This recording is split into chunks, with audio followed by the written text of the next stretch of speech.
인생을 사는 중에 느끼는 바 감사와 염려는 상반된 개념이어서 감사와 걱정은 그 진로가 서로 엇갈립니다. 한쪽에서 생각하면 이것은 분명 걱정거리입니다.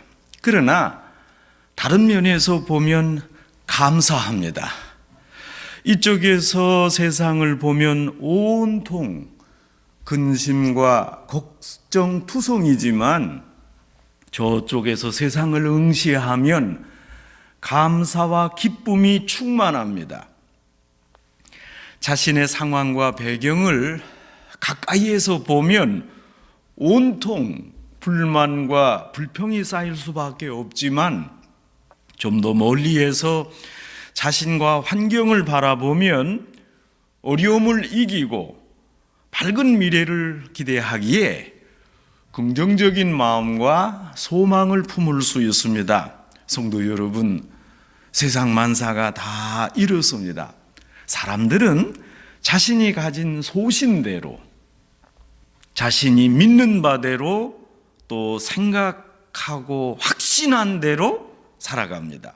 각자가 나름대로 자신이 깨닫고 느낀 바대로 환경에 처한 대로 살아가고 있습니다. 그 어느 누구도 각 사람의 독특한 삶의 방식을 통제할 수가 없습니다.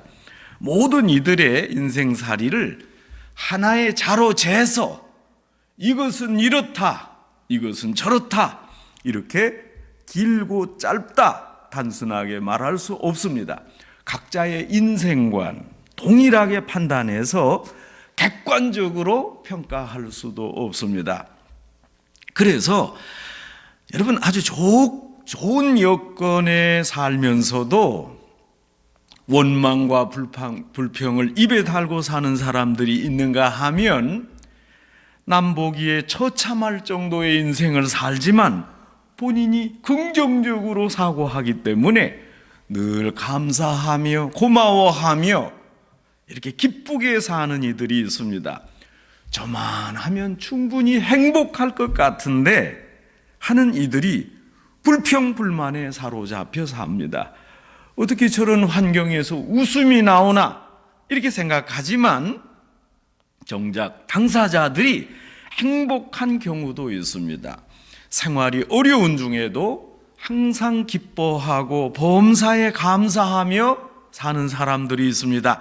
여러분, 이처럼 세상은 천태만상이고 그 많은 사람들의 생각도 다양합니다. 생각하다의 영어 think와 감사하다의 영어 thank는 그 어원이 같습니다. 생각해보면 감사합니다. 그러니까 무엇을 먼저 생각하느냐, 또 어느 각도에서 이 문제를 바라보느냐, 생각하느냐, 이것이 관건입니다. 꼭 환경이 개선되고 사정이 좋아져야만 되는 것은 아닙니다. 세상이 확 바뀌어야만 우리가 감사할 수 있는 것도 아닙니다. 깊이 생각한 후에 넓게 감사할 수 있습니다. 여러분, 다각도로 생각해 보니 모든 것을 감사로 밖에 받아들일 수 없는 여유, 이것이 문제입니다. 분명한 것은 깊이 생각하는 사람이 진실하게 감사할 수 있습니다. 믿음이 있는 사람은 감사할 수밖에 없습니다. 사랑의 관점을 가지고 세상을 바라보면 어떤 여건 하에서도 우리는 충분하게, 풍성하게 감사할 수 있습니다. 어느 날 발명왕 토마스 에디슨이 기차를 타고 긴 여행을 했습니다. 에디슨은 새로운 발명을 위해서 계속 연구하고 집중하는 편이어서 여행 중에도 기차 안에다가 조그만 실험실을 만들어 놓고 거기에서 발명에 몰두했습니다.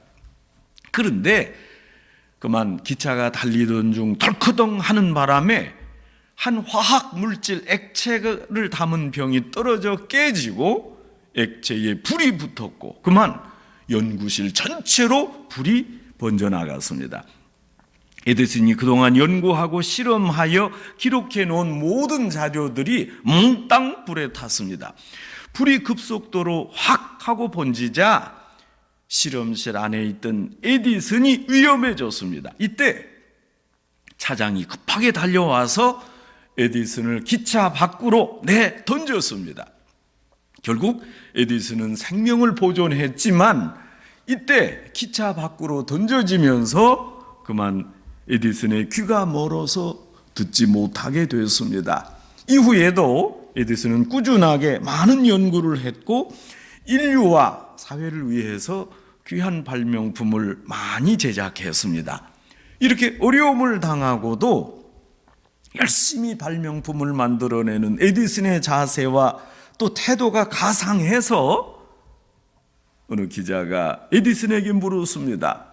아니, 당신은 듣지도 못해서 여러모로 불편할 텐데 좀 쉬지 어떻게 해서 이렇게 많은 연구 결과를 내놓을 수 있었습니까?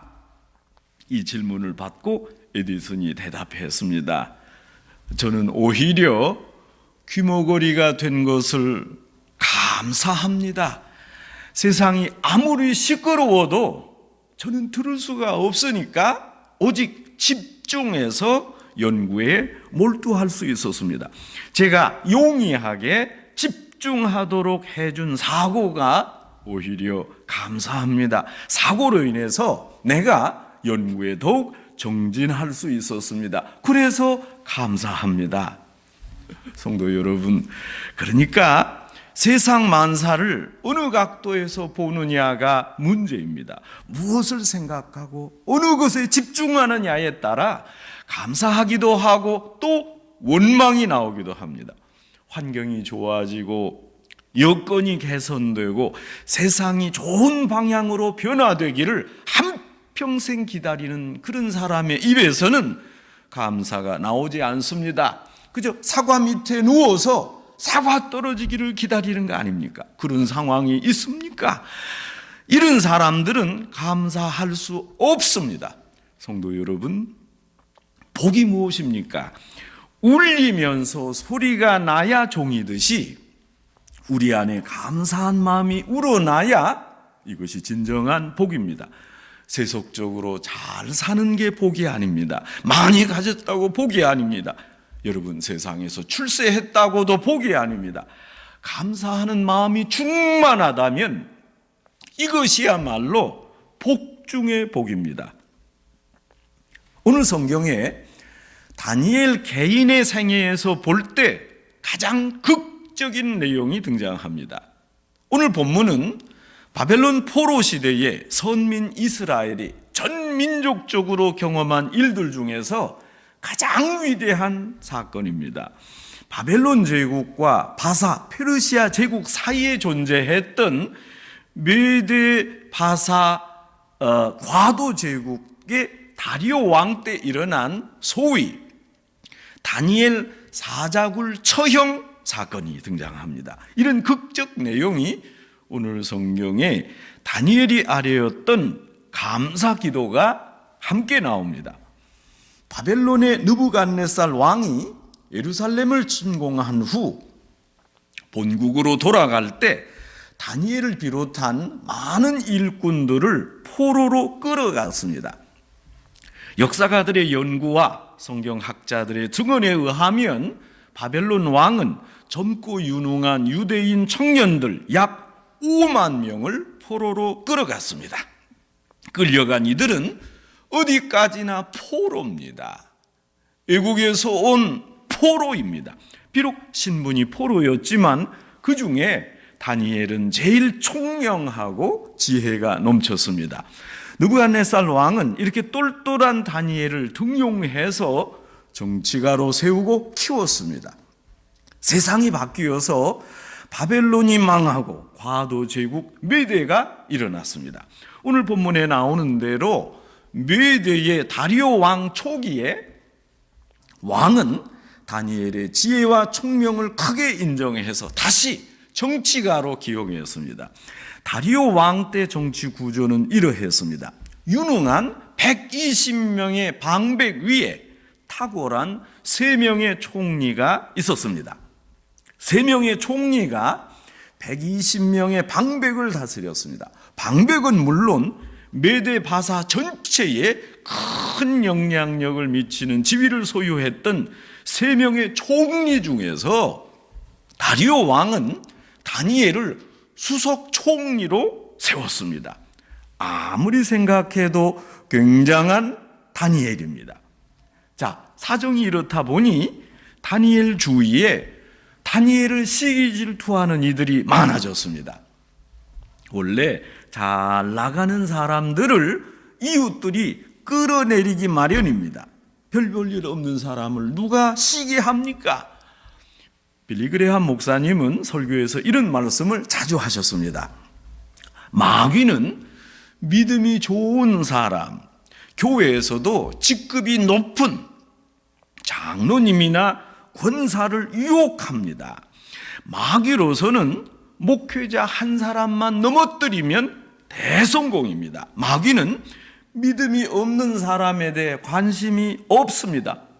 효율적이지 않기 때문입니다. 신앙적으로 훌륭한 사람, 매사에 바른 사람, 신실하니 이런 사람들을 마귀가 유혹하고 이렇게 탁월한 이들을 주위의 사람들이 질투하게 마련입니다. 여러분, 많은 바벨론 사람들이 노예 출신 이방 사람, 높은 지위에 오른 다니엘을 가만둘 리가 없었습니다. 그래서 다니엘을 헐뜯고 음모하고 갖은 방법으로 괴롭혔습니다. 그러나 오늘 성경 말씀대로 다니엘은 전혀 허물 없고 온전한 인격이어서 남들에게 트집 잡힐 만한 일을 벌이지 않았습니다. 결국 다니엘의 신앙 문제를 들고 주위의 못된 사람들이 올무를 걸었습니다.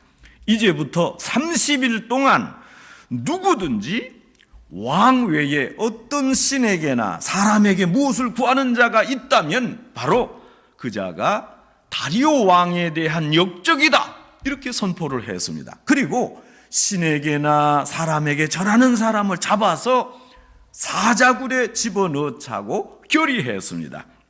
이런 금령을 만들고 다리오 왕이 그 조서에 어인까지 찍어 결제를 마쳤습니다. 오늘 성경을 보면 다니엘은 참으로 담대합니다. 이런 금령에 어인이 찍힌 것을 알고도 다니엘은 평소처럼 집으로 돌아가서 하나님 앞에 감사 기도를 드렸습니다. 다니엘은 오직 하나님의 뜻대로 하나님 앞에서 진실하고 정직하게 살았습니다. 오로지 하나님 중심으로 살면서 하나님께 감사 기도했습니다. 여러분, 핑계 없는 무덤이 어디 있습니까? 다니엘도 자신의 신세를 생각하며 스스로 한탄할 만하고 원망하자면 원망거리가 많은 사람입니다. 다니엘이 하나님 앞에 이렇게 충성되게 살았는데 그 결론이 왜 사자굴입니까? 하나님께 온전히 기도드렸는데 그 결과가 고작 사자굴입니까? 내가 충성했는데 드러나는 표징이 이것입니까? 여러분, 의인이 고난을 당할 때 하나님은 어디에 계시는 겁니까? 때로 이렇게 생각할 수 있습니다. 우리가 이렇게 하나님을 위하여, 오직 하나님의 영광을 위하여 진실되게 살아왔는데 우리가 왜 이렇게 처참한 상황을 맞이해야 됩니까? 왜 이렇게 괴로운 것입니까? 원망할 만합니다. 그러나 다니엘은 이런 율법적 비판을 슬기롭게 극복했습니다. 하나님, 저는 지금까지 감사하게 살아왔던 것으로 만족합니다. 다니엘은 당시 어려운 현실을 아주 깨끗이 받아들였습니다.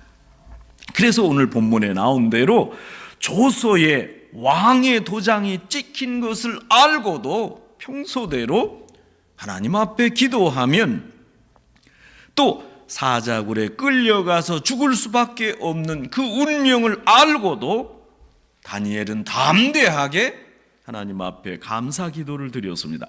참으로 굉장한 믿음의 사람 다니엘입니다. 신학자 폴 틸리시는 Courage to be, 존재의 용기라는 책에서 주장을 합니다. 신앙은 용기다.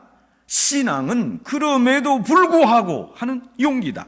인간의 이성적 비판을 십자가에 못 박아버리고 그럼에도 불구하고 모든 것을 떨쳐버리고 일어나는 용기가 바로 신앙이다.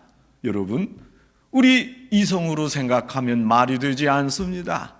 그것을 용납하기 어렵습니다. 그러나 신앙은 그런 이성의 판단을 중지하고 소망을 가지고 하나님을 믿는 것입니다. 다니엘에게 이런 굉장한 용기, 신앙이 있었습니다. 어려운 현실에도 불구하고 자신이 사자굴에 들어갈 수 있다는 현실을 알고도 이런 두려움을 떨치고 일어날 수 있는 용기가 백배했습니다. 다니엘이 하나님께 아뢰었던 감사 내용을 보면 여기 몇 가지 특징이 있습니다. 우선 다니엘이 이전에 행하던 대로 행했습니다. 여러분, 다니엘에게 이것은 오늘 처음 있는 일이 아닙니다. 다니엘은 늘 하나님 앞에 감사했습니다. 감사를 오늘 처음 하는 게 아니라 이전에도 계속 감사했습니다. 여러분 생각해 보면 감사는 우연히 일어난 일이 아닙니다. 특별한 것을 감사하는 것도 아닙니다. 우리 일상에 만연한 모든 일들을 감사할 수 있어야 됩니다. 여러분, 그래서 우리 믿는 사람들에게 감사가 체질화되어야 되고 감사가 우리 성품으로 변해야 됩니다.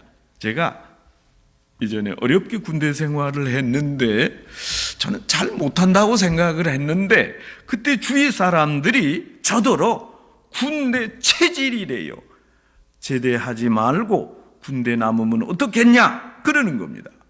이거 놀리려고 했는지 어쨌든지 그런 말을 많이 들었습니다. 그래서 제가 그때마다 역정을 냈습니다. 제대 후에 언젠가 한 일주일간의 향토 예비군 훈련을 받았습니다. 그때가 바로 고난주간이었습니다. 제가 살던 서울시 성북구 안암동 주민들의 향토 예비군 훈련이어서 그때 아주 가까이에 있는 57사단에 입대했습니다. 어디 가나 여러분 믿는 사람들은 유별나지 않습니까? 그 향토예비군 훈련 중 수요일 저녁 교육을 마치고 이제 내무반으로 향하는데 어느 한 분이 앞에 나가서 외쳤습니다. 자, 이번 주가 고난주간인데 크리스찬은 남아서 함께 기도합시다. 저도 그때 남아서 함께 기도회에 참석했습니다. 기도회 후에 또 한 분이 이런 제안을 했습니다. 지금이 고난주간이니까 우리가 점심을 금식하면서 연병장 휴지를 주읍시다. 이 향토예비군 훈련에서 우리 크리스찬이 본을 보이고 빛과 소금의 사명을 다합시다. 이러는 겁니다. 그래서 저도 마지못해 따라갔는데 이를 목격한 새로 부임한 사단장님이 아니 이런 좋은 일을 하는 크리스찬을 가만두면 되겠느냐 그리고 포상했습니다. 거기 참여한 사람 중에 유일하게 제가 장교 출신이니까 사단장상이 제게 돌아왔습니다. 그때 어느 분이 또 이렇게 말하더라고요. 군대에서 상 받으면 일평생 재수가 없는데 여하튼 향토예비군에서 상을 받으니까 제가 향토예비군 체질이라는 거예요. 여러분, 향토예비군 훈련 받으면서 훈련 기간 중에 사단장상 받은 사람 대한민국에 별로 없을 겁니다. 여러분, 이처럼 오랫동안 같은 행위를 반복하면 습관이 되고 습관을 오래 하면 그 사람의 성품이 됩니다. 이런 면에서 여러분 우리가 체질적으로 감사해야 되는데 그것이 좀 부족합니다. 고맙다는 말 한마디를 잘 할 줄 모릅니다. 큰 약점입니다. 감사하지 않은 것, 고마움을 모르는 것, 여러분 이것은 한 개인에게 큰 흠집입니다. 조그만 일에도 그저 감사합니다, 고맙습니다 하는 것을 어렸을 적부터 연습해야 됩니다. 그러면 감사가 체질이 되고 습관이 되고 문화가 됩니다. 그래야 갑자기 큰 어려운 일을 당해도 하나님, 지금은 어렵지만 어쨌든 감사합니다, 이렇게 감사할 수 있습니다.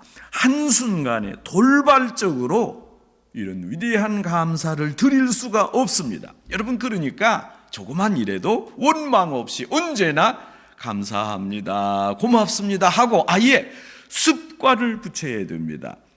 성도 여러분, 주위 사람들에게, 가족들에게 고맙다 하는 말 한마디 건네는 것도 하루아침에 되지 않습니다. 이건 마저 훈련해야 됩니다.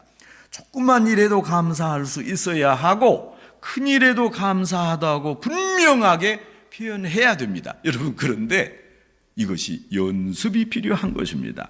이처럼 매사에 감사를 반복해서 감사를 체질화해야 됩니다. 하루아침에 되지 않습니다. 다니엘은 체질화돼서 평소처럼 하나님 앞에 감사했습니다. 또한 다니엘은 하루에 3번씩 감사기도 하는 것을 일상화했습니다. 다니엘은 감사를 습관화했고 계속해서 감사했습니다. 이런 자세를 하나님이 기뻐 받으십니다. 사람이 하루 육신의 건강을 위해 3번 식사하듯이 이스라엘 사람들은 시간을 정하여 하루 3번 하나님께 기도했습니다. 다니엘은 공개적으로 하나님께 감사했습니다. 여러분, 감사를 공개적으로 하면 죽음이 다니엘 앞에 있을 것을 알면서도 비굴하지 않고 당당하게 기도할 수 있습니다. 성도 여러분, 다니엘이 지금 이 상황에서 무엇을 감사했습니까? 바벨론 포로 생활 중에 포로로 끌려온 자로서 다니엘이 자신이 영화를 누리며 살았습니다.